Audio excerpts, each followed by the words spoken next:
Okay, do we have everybody back? All right.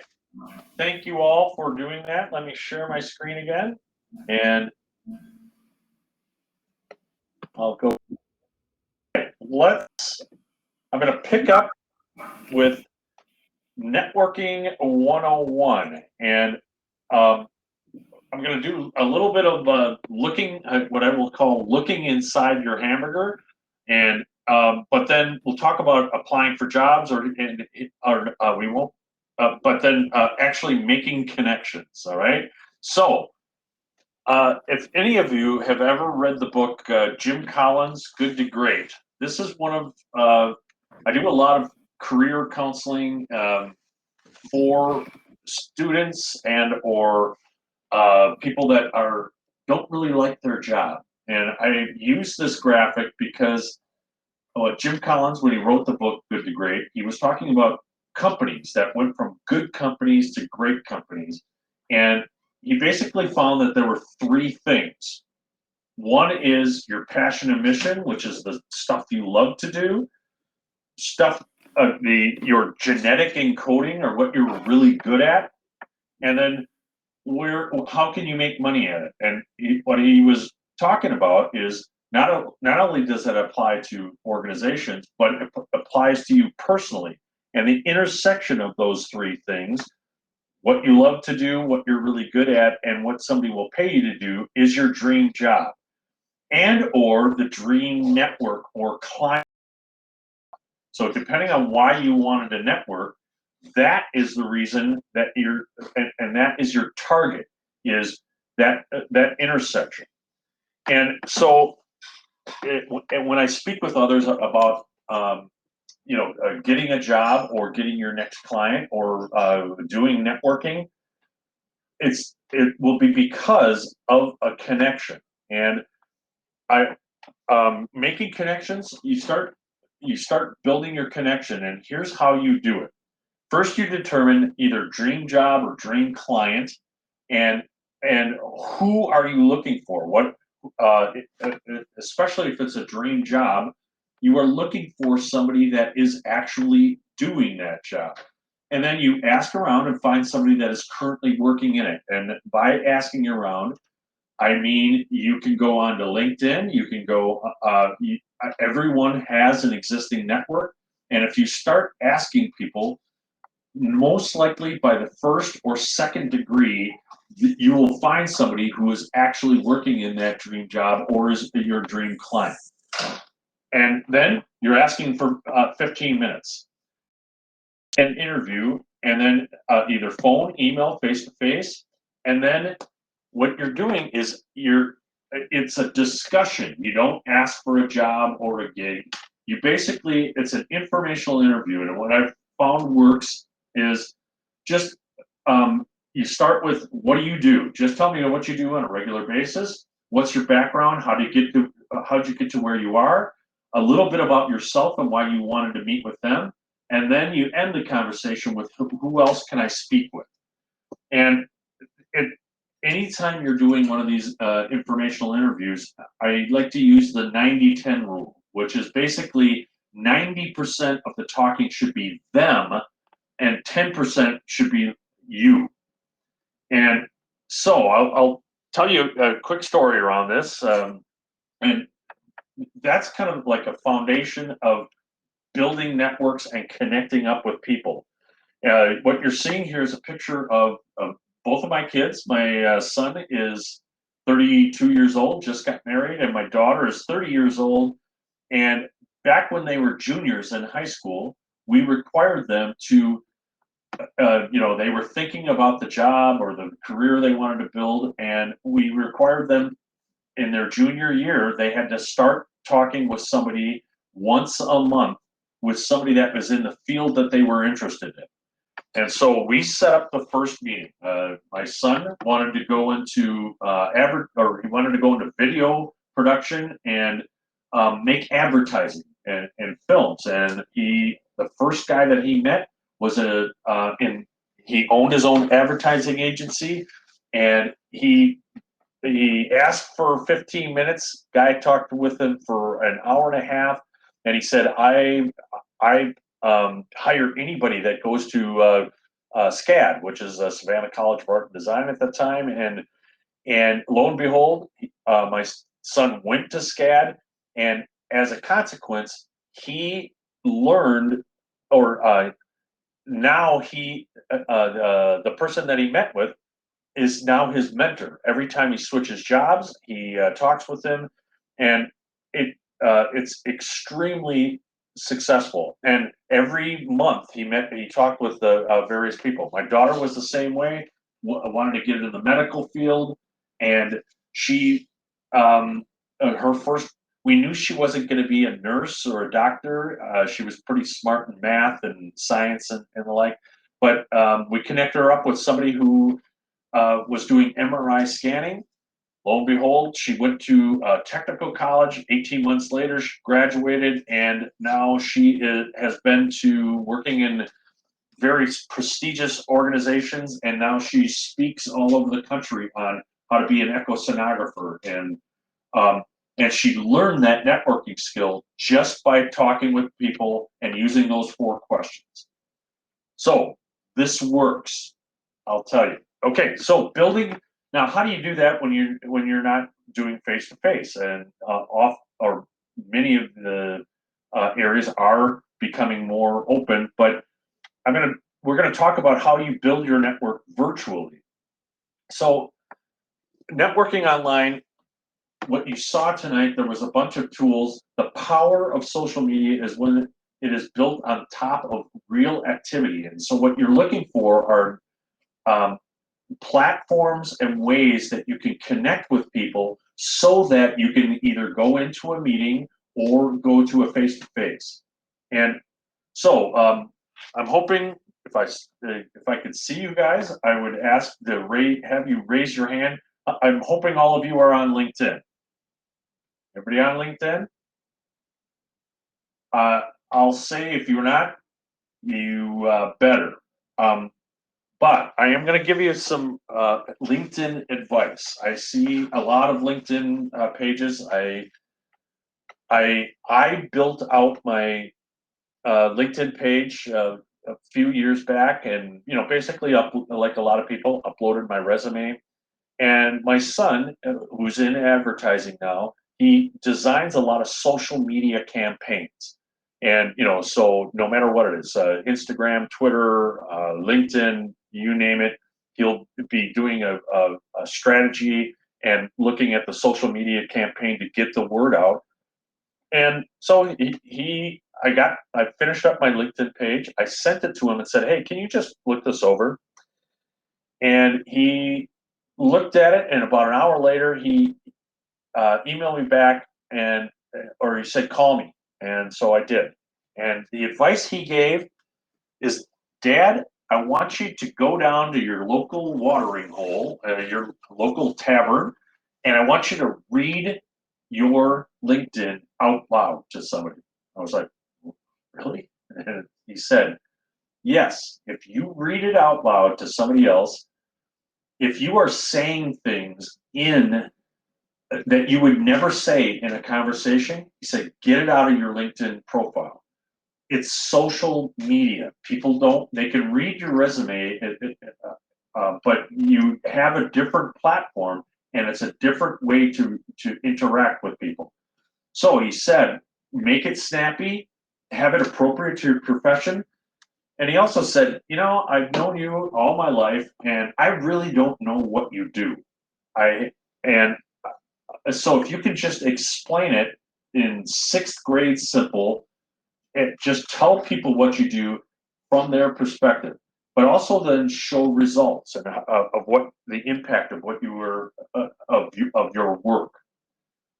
He also said, get all of the buzzwords out of your LinkedIn. And I see this a lot. I see a lot of people's LinkedIn, and it's evaluate the customer performance over a strategy, execute. Take all the buzzwords out of it.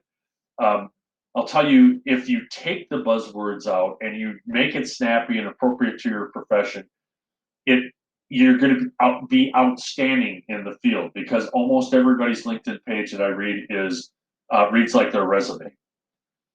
The other piece of advice that I have given is don't ever ask for recommendations. What I tell people is get your LinkedIn page, tighten it up, update it, get it all set the way you like it. And if you read my son's, Alec Jankowski's LinkedIn page, he's a copywriter for an advertising agency. So he makes it fun, he makes you laugh, makes you cry. It makes you want to read it. Well, he's a copywriter. That's exactly what you want. However, you tighten it up, and as I said, you don't give recommendations. What you do is when you're ready to kind of launch your LinkedIn page, your new LinkedIn page, you think about who were the people that made an impression in my life, and then you write them a recommendation, and you make it snappy, you make it interesting, something with a great opening line, and you give them a recommendation. And then you do that on a Monday, a Wednesday, and a Friday of 1 week, and then you do it again, Monday, Wednesday, and a Friday. And what's going to happen in social media, the more interaction you have and engagement with what you do, and the more people will read it. And the recommendation you'll see on the right hand side, oh, Walter recommended so and so. They'll go, oh, I know that person, and you click on it, and now you have engaged others. And so if somebody is looking for you, or searching for you, or searching for a job, or want to connect with you, your name's going to be up at the top, because that's how LinkedIn works and social media works. Is the more interaction you have and the more engagement you have, the more you are up at the top. However, I don't want that to be your reason that you do it. It's karma. It's very fulfilling to give people recognition that they made an impact in your life, and do it in a professional setting like this. However, make it professional. And then once you have that, join groups. Whatever you are interested in. Doesn't matter if you want to be a consultant, or you want to grow your consultant company, or you want to learn more about sustainability and environmental work. Join those groups. If you just type in those words, you'll see there are groups of people that tribe up, and they all meet. So go join those groups, and then you'll be in that space of where your passion is. Okay, that's my LinkedIn.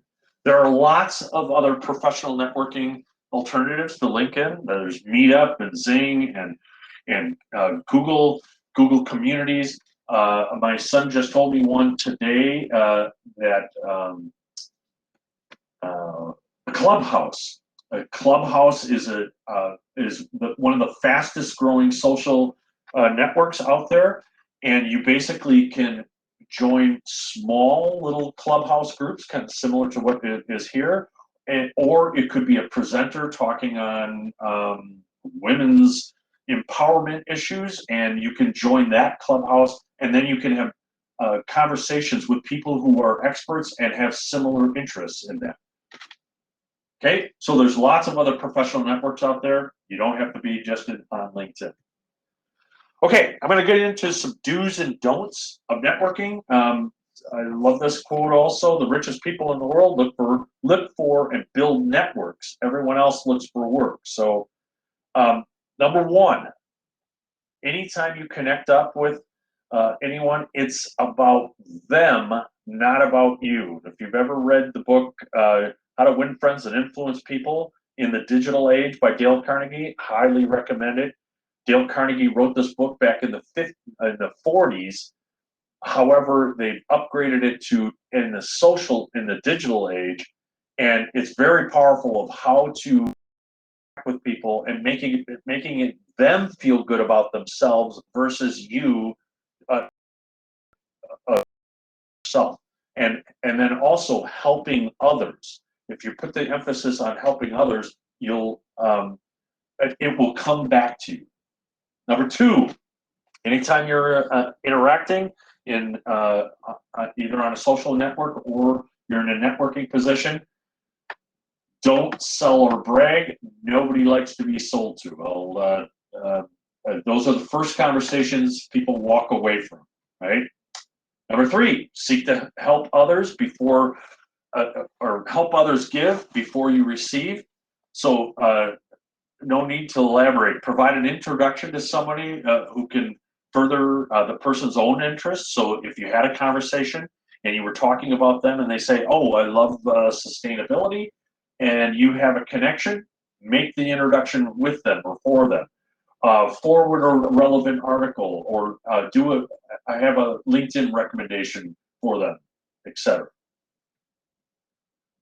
Number 4, do connect with connectors. And what I mean by that is there are various roles out there and people that they enjoy connecting people with other people. I'm one of those. I love meeting people, and then I love when I meet somebody and I can connect them with somebody else that where they want to go. Maggie Geisel from she's the executive director at AIESEC Life, and I'll talk a little bit more. She is a connector. You'll be in a conversation with her, and she'll say, "Oh, I know somebody from Peru that that you could connect up that knows about that, or can help you navigate that space, etc."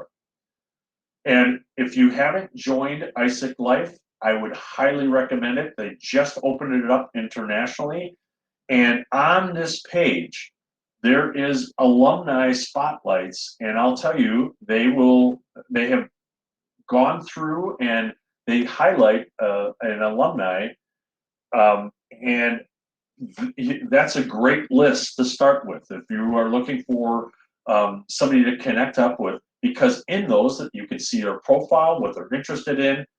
Excellent way to start connecting up with. It's a built-in, you are passionate about AIESEC, you are here, it's a built-in conversation starter and door opener. I also recommend meet with people you don't know. Don't be just looking at people that you know or that are in your country. Get out of your comfort zone. Everyone has a story. I always, especially if I'm going to networking events, I normally will, the first one that I'll meet, I'll go say hi and talk to the people that I know, but I make it a point that after 15 minutes, I'm going to change and I'm going to start looking for people that I don't know, and then I'll introduce them to people that I do know. Do be bold, ask for a strategic introduction. Explain your game plan to your contact, that you're a huge fan of an organization or you would love to build a strategic relationship with such and such, a key player, and then ask if the person might be able to introduce you at an upcoming network event or online. And don't be afraid to reach out to somebody and write them a little 1-2 sentence or paragraph thing of, hey, would you mind connecting me up with so-and-so? We have similar interests, or I'd like to hear about what he does in his business, etc. Okay? Do follow up and then follow up again. I'll tell you, I have more. It really upsets me when I connect up somebody with somebody else and they don't follow up. They don't respond to an email or a response. But then I always give the context of, if you are meeting somebody face to face in a network, always figure out who takes the lead. Do you want something from them, or do they want something from you? If you want something from them, you take the lead in following up and sending them the email. If you are in a conversation with somebody and they say they want something from you, you tell them, well, you contact me and then I will connect you up with whoever, or I'll respond. We can set up a meeting, but you don't have to take the initiative if they want something from you. Then get that follow-up meeting. Okay? I'll tell you, AIESEC is a gold mine of opportunities. So here are some of the tools and resources that are available. Again, AIESEC Life, if you are not on it, sign up for, I think it's only I want to say $10. It might be 25. I'm not sure, but get on there and find alumni that are working in your dream job. I'll tell you, you will find them. There are now. It started out, I think it's only a couple of years old, and now there are hundreds of people on it. And there are everything, consultants and people working in the field that is related to your dream job. And you can also sign up for mentorship programs. You can actually be a mentor, or you can find mentors on AIESEC Life. And then you can also connect with the local committee board members and see who else is on various boards and compare notes, etc. Right? And also feel free to reach out to Maggie. She would love to help talk with you or help you out. So here's my challenge to each and every one of you. Identify one, first of all, join AIESEC Life, and then identify one AIESEC alumni that is aligned to your dream job or that is in the field or that you want clients in. And I want you to reach out to them and meet them by the end of June. You got 27 days. And I'll tell you, especially with AIESECers, I've never had an AIESECer say no. I've never had any one of them say, if I'd asked a favor, or I'd love to learn more about your business, or I have a friend that is interested in getting into your field, would you mind connecting? I've never had an AIESEC alumni say no. So don't be afraid to reach out. So that is the presentation. What questions do you have, and or I'll open it up. What did you like, dislike, or learn today, or what works for you too? So I'm going to stop sharing, open it up.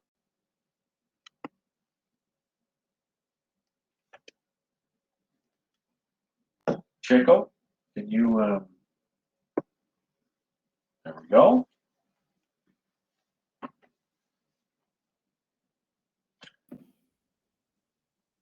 Any questions or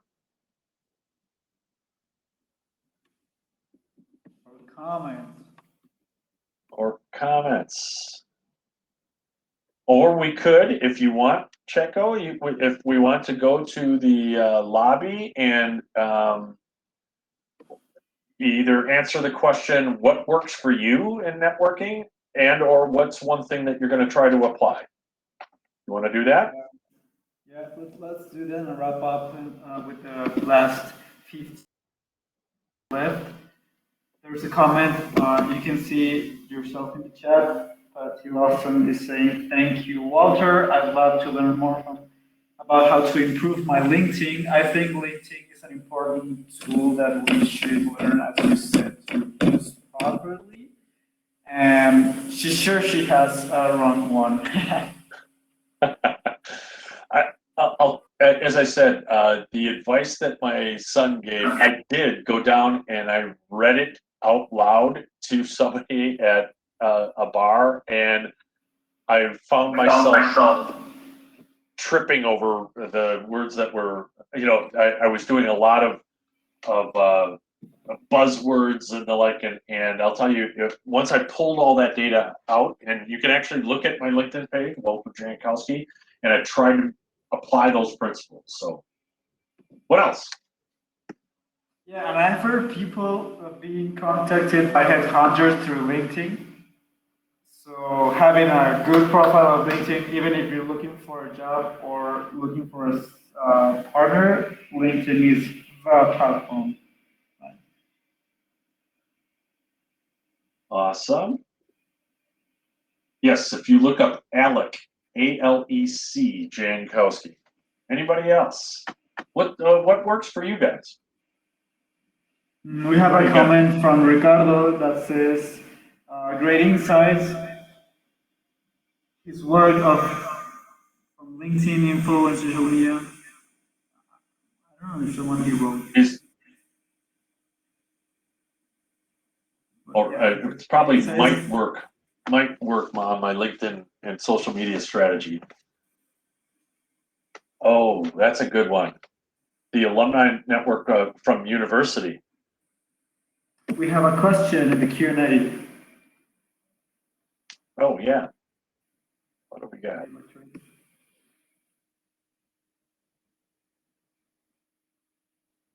Oh, okay. Sorry, I couldn't hear anything in the beginning.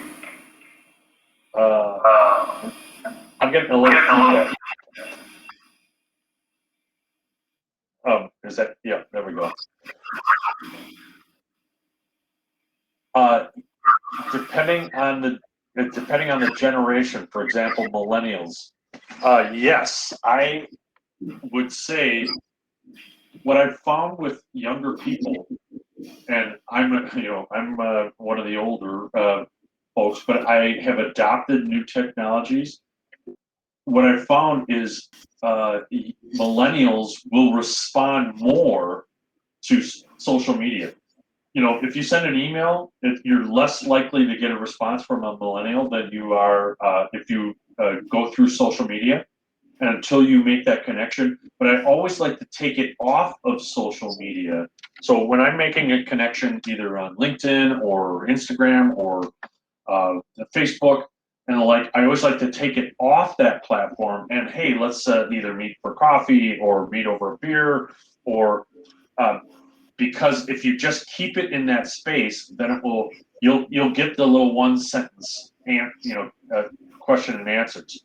And but I will normally take it offline, or if somebody's asking to connect up with me, I'll take it offline and say, respond to my email. Here's my email. Respond to me, and then we'll set up a time to meet up, just like you did, Checo, right? That's how you got a hold of me, right? Yeah, and you know what? Even if we like it or not, we all have a personal brand online, and social media gives us the trust. If I see an Instagram profile picture of a photographer, I instantly I know I can trust him because I can see his work and I can see he's has a personal brand and he wants to share with everyone, so I can rely on that personal brand.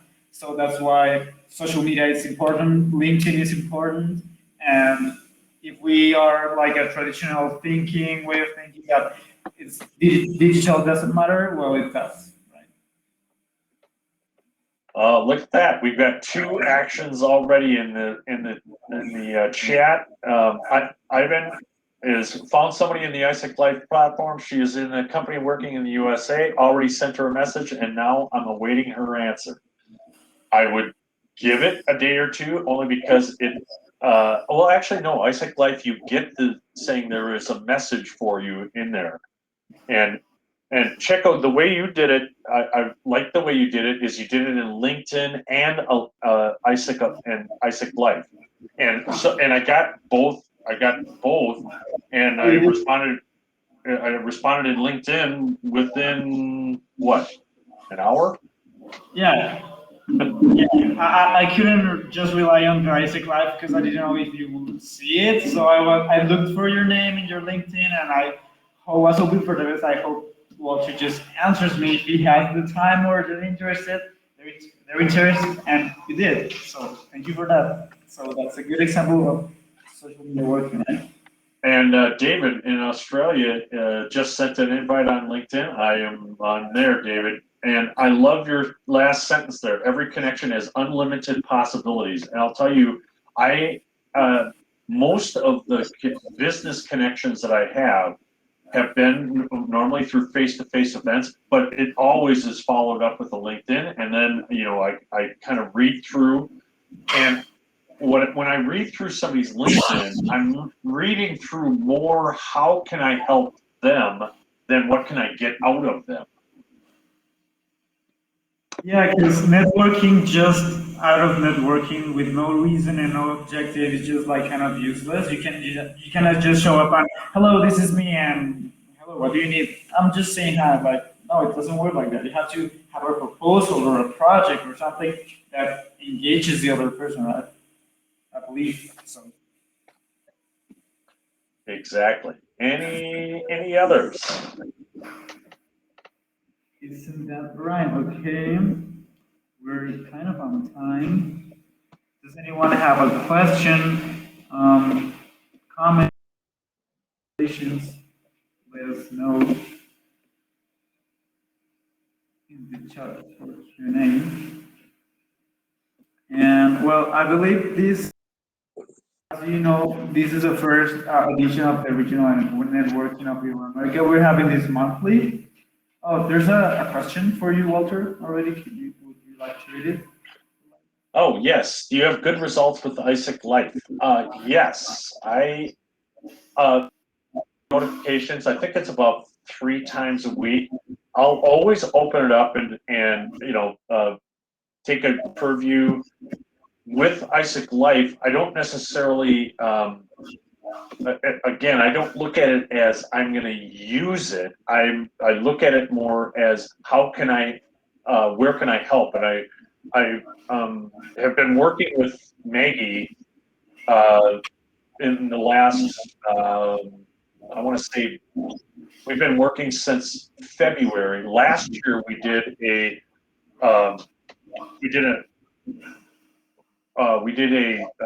internship program. With everybody with COVID, they basically reached out to all of the board members in all the local committees, and I normally have 3 or 4 AIESEC interns. That year, I decided to, with that, I thought, well, why don't I offer this to my clients that they can have interns? And I put it out to many of my clients, and I got 14 of them that responded and said, yes, I would love to have some interns for the summer. I said, great. All you have to do is you just have to define a project and then give me a contact. And then I will be the coordinator of the overall program. And so we had 30 projects, 25 projects with 14 clients, and I had 11 interns, and they got to, so I had like groups of 3 interns on each project, and they had to do a project charter, a work plan, and then a final report out, and then they met with their project sponsor every week.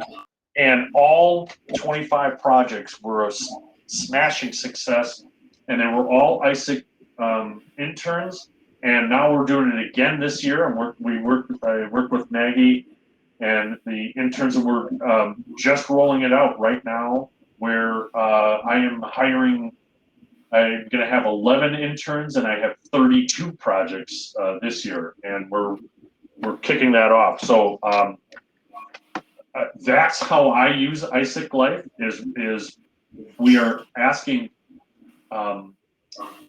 AIESECers to join AIESEC Life so that they can see the internship opportunities that are out there.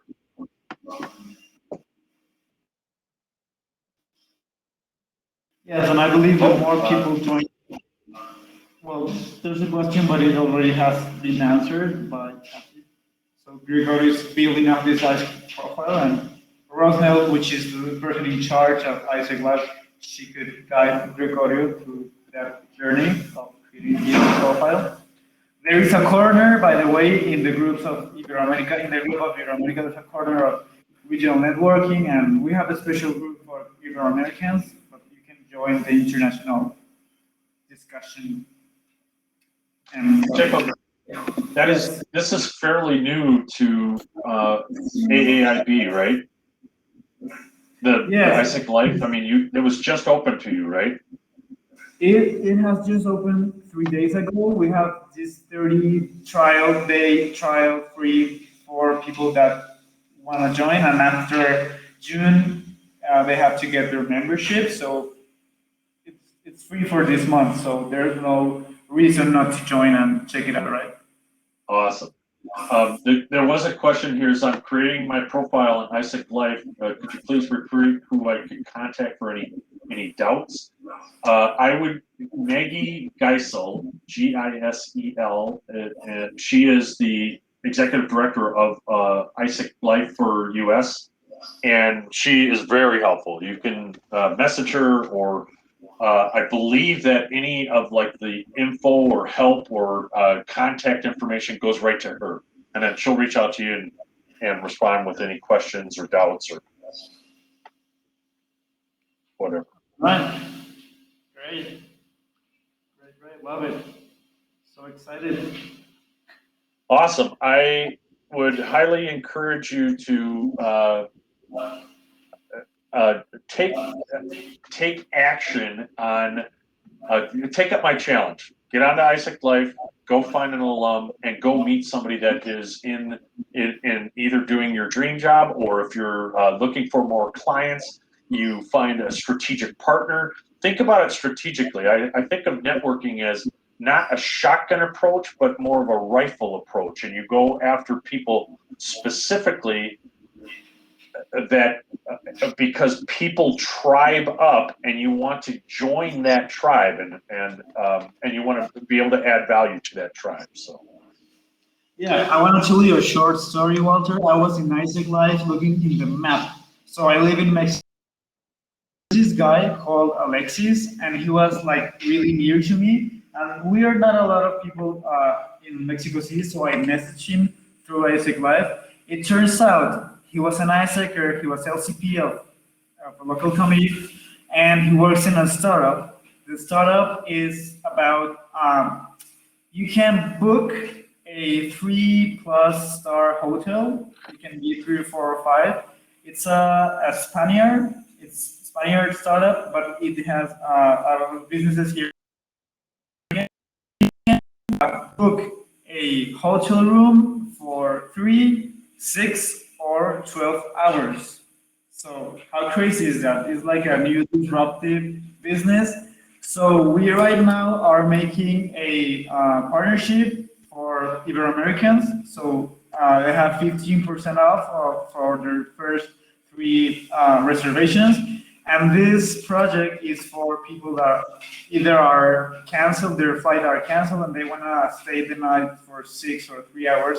Or maybe you get your backpack and go to different cities and you want to stay in a cheaper way. I don't know. It's like really interesting. So this is my story with AIESEC Live. That is awesome. Yeah, how crazy is that? We have a comment from David. Yeah, you want to read David's comment? This is fantastic. Yeah, okay. I will. David says, I love your suggestion that we connect in a spirit of generosity. Networking is personal and we can be impactful. I love how David speaks. Recently, a young alumni reached out asking for his first real job. I believe he's from university, maybe. David was able to introduce him to a friend of his in his career field. 3 weeks later, he is now working for the company. That's a great story. He to be life-changing for him. This is personal and can be impactful. That is awesome, David. And I'll tell you, it is very rewarding just helping people out. So, all right, Chico, what's up? Thank you guys very much. Really appreciate it. And you know what? I might think about Cancun in November. That would be awesome. So that's the attitude. You can connect with us Ibero-Americans. Yeah, that would be awesome.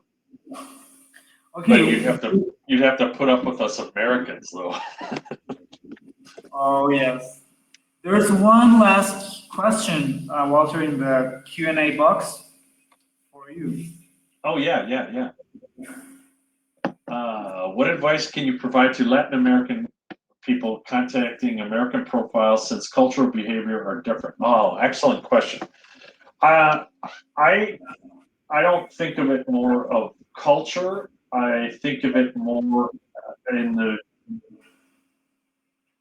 culturally, you don't want to ask for something, you want to give something. So if you have that, like we were just talking about in terms of generosity, you can ask for, like this person reached out to David and said, hey, I'd like to get some advice, or so you don't ever ask for a job or ask, hey, can you get me a job, or can you connect me with somebody who can? You ask for advice, and advice is cross-culturally almost. I've never had anybody say, no, I don't want to talk to you and give you advice. Most people will say, yes, I'll give you advice. So culturally or not, if you if you approach it as, I'm not asking you to do anything other than give me 15 minutes of your time. And if you ask for 15 minutes, you're going to get an hour and a half. And but because people will do that, and you apply the 90-10 rule, and it's about them and not about you, I believe that will work. I hope so. Who doesn't want to give out his opinion, right? Like, it's easy, it's natural, it's... Exactly. The story with my kids, when they were juniors in high school, junior and senior year, they met with somebody every month, and that last question is, who else can I meet with? I only introduced them to the first one, and then they connected up with themselves. And in both kids, they never had anybody say no. That no one ever said no to them. That said, and once you get past that if you ask for advice and people will do that out of the generosity of their heart, you can ask anybody, hey, can I get some advice?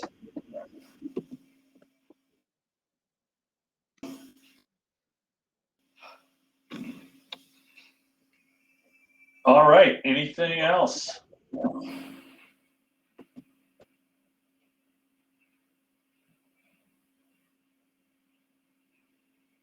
Well, my proposal is, Walter, we go back to the lobby, you and I, and people could join our table if they want to talk to you, as if it was like a physical networking event. We have a comment for you. Again, Dave. Thank you, Walter, so much for giving your time here. Great job, Chico. Thank you, David. Just love seeing my amazing friends, Patty, as well as AIB. Let's extend this initiative and encourage networking across regions. Networking across regions is our next level. We're trying to network within our region itself. So let's hope, David, we can do a project about this. Claudia is thanking you. Ricardo also. Hania, thank you again. Ivan says to you, Walter, great meeting. You, Walter. Pilar Contreras, which is she's in charge of the AIB team, Executive Board of Human Resources. Pilar is saying thank you, Walter. Gregorio also thanks you. Betel, All right. she's a Mexican alumni, friend of mine. She says gracias. And Ivan Mayorga, he's inviting you and encouraging you to see us at Cancun, Walter. All right. A lot of invitations. Okay, so Walter, why don't we move to a table, and we have like 5 minutes left. Let's close, you and I, and see if someone wants to join, or you guys. All right.